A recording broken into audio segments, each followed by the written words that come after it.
خوش نصیبی کا کیا ٹھکانا۔ اللہ تعالیٰ اپنے منتخب بندوں کو قرآن کے حفظ کی دولت سے سرفراز فرماتے ہیں۔ اس زبان سے مبارک کون سی زبان ہو سکتی ہے جس پر قرآن کے بول جاری ہوں، اور اس دماغ اور اس ذہن سے زیادہ پاکیزہ اور مقدس کون سا دماغ و ذہن اور سینہ ہو سکتا ہے جس میں اللہ کا کلام محفوظ ہو۔ تو یہ حفاظ قرآن جن کی دستار ہوگی، یہ اپنے والدین کے لیے تو بشارت ہے ہی، اور مدرسے کے لیے نیک نامی کا باعث ہے ہی، اور اپنے اساتذہ کے لیے دل کا سرور و قرار ہے ہی، لیکن ان کا پورا عمل پیغام ہے میرے لیے، آپ کے لیے، پوری امت کے لیے، کہ ہمارا تعلق اللہ کے کلام سے، علم کا تعلق، عمل کا تعلق، تلاوت کا تعلق، حفظ کا تعلق، عقیدت کا تعلق، احترام کا تعلق کس درجے میں ہونا چاہیے۔ تو یہ سبق حاصل کرنا چاہیے۔ اسلام کا مطالبہ تو یہ ہے کہ کوئی بھی مسلمان ایسا نہیں باقی ہونا چاہیے جو قرآن مجید پڑھا ہوا نہ ہو۔ قرآن کا علم کمپلسری ہے، لازم ہے، ہر مرد کے لیے، ہر عورت کے لیے، ہر جوان کے لیے، ہر ادھیڑ کے لیے، ہر بوڑھے بزرگ کے لیے، ہر چھوٹے کے لیے اور ہر بڑے کے لیے۔ یہ سبق آپ یہاں سے لے کر جائیں۔ اس طرح کے جلسے صرف مجلس آرائی کے لیے نہیں ہوتے، پیغام منتقل کرنے کے لیے ہوتے ہیں۔ یہ پیغام آج کے اس دستار بندی کے اجلاس سے آپ کو اخذ کرنا چاہیے، اور یہ ارادہ پختہ لے کر جانا چاہیے کہ اب خود بھی قرآن کا علم حاصل کریں گے، اور کوشش کریں گے کہ ہمارے گھر کا کوئی فرد قرآن مجید کے علم سے محروم اور خالی نہ رہے۔ اگلی جو چند باتیں میں بہت جلدی آپ کی خدمت میں عرض کرنا چاہتا ہوں۔ ابھی آپ نے عزیز طلبہ کا مکالمہ سنا، مختلف تقریریں سنی، اور بہت خوبصورت لہجے میں شاعر اسلام کے اشعار آپ نے سنے۔ اشعار کے دوران، مکالمے کے دوران، تقریروں کے دوران اگر آپ نے توجہ سے سنا ہو تو بہت بنیادی سبق ہم کو اور آپ کو دینے کی کوشش کی گئی۔ ایک پیغام اپنی زندگی کو تبدیل کرنے کا، اپنے آپ کو شریعت کے سانچے میں ڈھالنے کا، صبغۃ اللہ ومن احسن من اللہ صبغہ، اللہ کے رنگ میں اپنے آپ کو رنگنے کا یہ پیغام ہم کو دیا گیا ہے۔ اور میں خاص طور پر 2-3 باتیں اسی حوالے سے عرض کروں۔ اللہ کرے کہ آپ دل کے کانوں سے سن لیں اور عمل کے جذبے سے سن لیں، اور اپنے دل کی تختی پر نقش کر کے ان باتوں کو لے جائیں، اور اللہ کرے جو میں آپ کی خدمت میں عرض کرنا چاہتا ہوں آپ کے دماغوں تک وہ بات میں پہنچا سکوں، اور پھر کہنے والا یہ گنہگار بھی عمل کی دولت حاصل کرنے والا بنے، اور آپ سب عمل کی دولت سے مالا مال۔ اس وقت ہمیں سب سے زیادہ ضرورت اس بات کی ہے، یہاں خواتین کا ایک مجمع ہے، میں ان سے بھی خاص طور پر یہ بات عرض کرنا چاہتا ہوں، اور آپ سب بھائیوں کی خدمت میں اس وقت سب سے بنیادی محنت جو ہمیں کرنی ہے وہ اپنے اور اپنی اولاد کے ایمان اور کردار کو بچانے کی محنت کرنی ہے، اور اپنے اور اپنی اولاد کے ایمان اور کردار کو بچانے کے لیے ہمیں جو بنیادی کام کرنے ہیں ان میں مدرسوں کے نظام سے اپنی اولاد کو جوڑنا، ان کی دینی تعلیم کا انتظام کرنا، ان کی اخلاقی تربیت کا انتظام کرنا، اور ان کو غلط ماحول سے، غلط سوسائٹی سے، غلط صحبت سے، اخلاق و کردار کو بگاڑ دینے والے عناصر سے بچانے اور محفوظ رکھنے پر مکمل فوکس رکھنے کا کام ہے۔ اس سلسلے میں جو ایک بہت بنیادی چیز ہے جو فتنے پوری طاقت کے ساتھ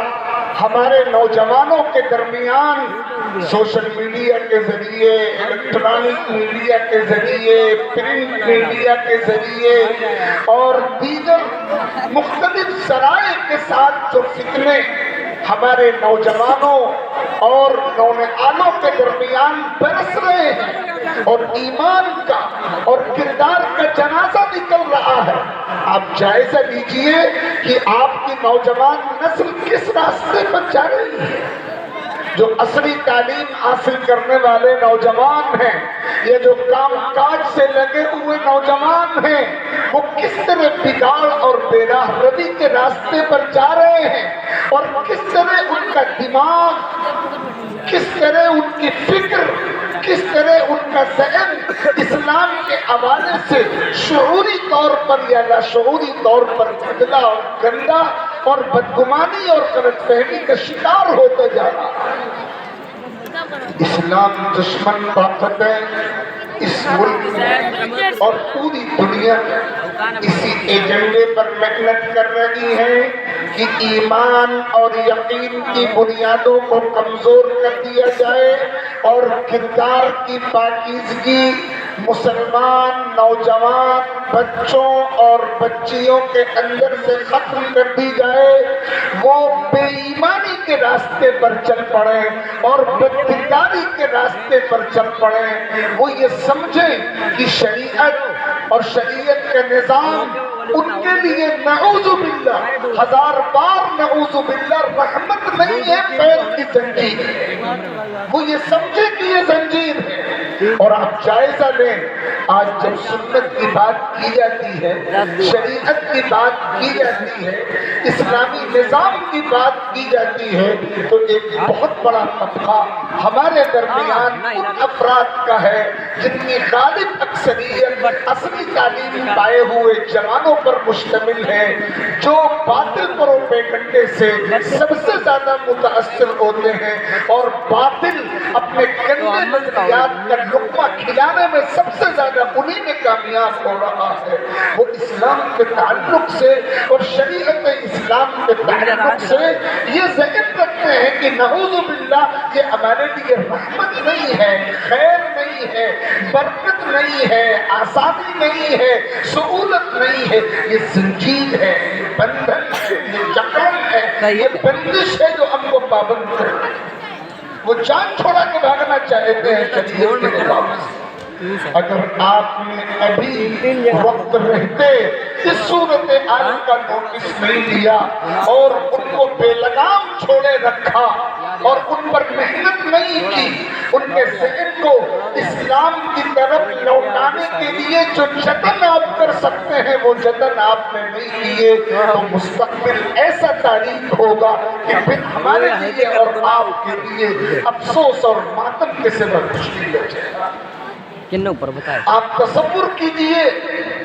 کہ ایک بہت بڑا طبقہ امت میں، مجھے نہیں معلوم کہ یہاں ہمارے علماء جو دینی میدان میں کام کر رہے ہیں ان کو کتنا سابقہ پڑ رہا ہے، لیکن میں اپنا تجربہ آپ کو یہ بتاتا ہوں کہ میں ملک کے جس کونے میں بھی جاتا ہوں اور تجزیہ کرتا ہوں اور فکر مند خدام دین سے پوچھتا ہوں تو وہ انتہائی افسوسناک فگر پیش کرتے ہیں، انتہائی افسوسناک صورتحال پیش کرتے ہیں۔ ایک بہت بڑا طبقہ امت میں ان افراد کا پیدا ہو گیا ہے جو حضور اکرم علیہ الصلوۃ والسلام کی احادیث کے حوالے سے، حضور اکرم صلی اللہ علیہ وسلم کی سنت مبارکہ کے حوالے سے انتہائی بے اعتمادی اور بدگمانی اور اس کے لیے جو خوشنما ٹائٹل وہ پیش کرتے ہیں وہ قرآن کا، وہ یہ کہہ رہے ہوتے ہیں ہمارے لیے قرآن کافی ہے، حدیث اور سنت کا انکار کھلے لفظوں میں یا دبے لفظوں میں۔ ایک فتنہ ہے امت کو جناب رسول اللہ صلی اللہ علیہ وسلم سے کاٹنے کا، اور یاد رکھیے ہمارے لیے اللہ کی ذات وحدہ لا شریک کے بعد اگر کوئی ذات اول و آخر رہنما ہے، رہبر ہے، عقیدتوں کا مرکز ہے اور ہمارے لیے حفاظت فراہم کر سکتی ہے اور ہماری شفاعت کر سکتی ہے اور ہم کو اللہ کے دربار میں سرخرو کرا سکتی ہے، تو وہ صرف اور صرف جناب محمد الرسول اللہ صلی اللہ تعالی علیہ وسلم کی ذات اقدس ہے۔ اگر ہمارا نوجوان آقا ہی کے حوالے سے بدگمان ہو گیا، آقا کے فرمودات و ارشادات کے تعلق سے غلط فہمیاں پیدا ہو گئی اور حدیثوں کے انکار کا ذہن بن گیا اور آقا کریم صلی اللہ علیہ وسلم کی سنتوں کی توحید پر آمادہ ہو گیا، تو کہاں ایمان بچے گا اور کہاں کردار بچے گا اور کہاں عقیدہ بچے گا اور کہاں دین بچے گا؟ اس لیے اس فتنے کی خطرناکی کو محسوس کیجیے۔ ابھی یہ فتنہ دبے پاؤں آپ کی سماجی زندگی میں داخل ہوا ہے، اگر آپ نے توجہ نہیں کی، نوٹس نہیں دیا، تو یہ فتنہ سر چڑھ کے بولے گا اور پھر اس کے بعد اس کا مقابلہ آسان نہیں رہے گا، مشکل بلکہ مشکل ترین ہوتا چلا جائے گا۔ اسی طرح حضرات صحابہ کرام رضوان اللہ علیہ اجمعین کی توحید کا فتنہ ایک بہت بڑا طبقہ ہے جو صحابہ کرام کی توحید پر آمادہ ہے۔ یہ موقع فتنوں کی تفسیر کا نہیں ہے، میں نے غنیمت سمجھا کہ میں آپ کی خدمت میں یہ باتیں عرض کر دوں۔ تیسری بات جو اس حوالے سے میں عرض کروں، خاص طور پر اپنے ان نوجوانوں کو جو سوشل میڈیا سے مستقل جڑے رہتے ہیں، آپ سبھی بھائیوں سے میں مخاطب ہوں اور آپ سے یہ عرض کر رہا ہوں کہ ایک بہت بڑا فتنہ ہے دین و شریعت کے احکام کی لاجک کی کھوج کا فتنہ۔ نوجوان لگے ہوئے اسی اصلی تعلیم پائے ہوئے نوجوان لگے ہوئے ہیں، جب بھی ان کو شریعت کا کوئی مسئلہ بتایا جاتا ہے تو قرآن و حدیث کا حوالہ ان کے لیے کافی نہیں ہوتا۔ یہ ہے دماغ کے مرتد ہونے کی علامت۔ جب دماغ مرتد ہوتا ہے تو قرآن و حدیث کا حوالہ کافی نہیں ہوا کرتا، قرآن و حدیث کا حوالہ وہ کافی نہیں سمجھتے، بلکہ وہ یہ کہتے ہیں کہ اس کی کوئی عقلی دلیل پیش کیجیے، اس طرح سمجھائیے کہ ہمارے مائنڈ میں یہ بات سیٹ ہو جائے، شریعت کے احکام کی لاجک بتائیے، عقلی حکمتیں بتائیے۔ اور پھر اگر جواب دینے والا ان کو ایک لاجک بتاتا ہے تو وہ اس پر اعتراض کرتے ہیں، تو دوسری لاجک، پھر اس پر اعتراض، پھر تیسری لاجک، اور یہ سلسلہ ختم نہیں ہوتا اور دماغ بدستور مرتد رہتا ہے، ایمان کی طرف نہیں بڑھتا۔ میرے بھائیوں بزرگوں، یاد رکھیے اللہ تعالیٰ احکم الحاکمین ہے، اللہ تعالیٰ حکیم و علیم اور خبیر و سمیع و بصیر و لطیف ہیں۔ اللہ تعالیٰ کی شریعت از اول تا آخر حکمت کے مطابق ہے، عقل کے مطابق ہے، لاجک کے مطابق ہے، انسان کی فطرت کے مطابق ہے، لیکن ہم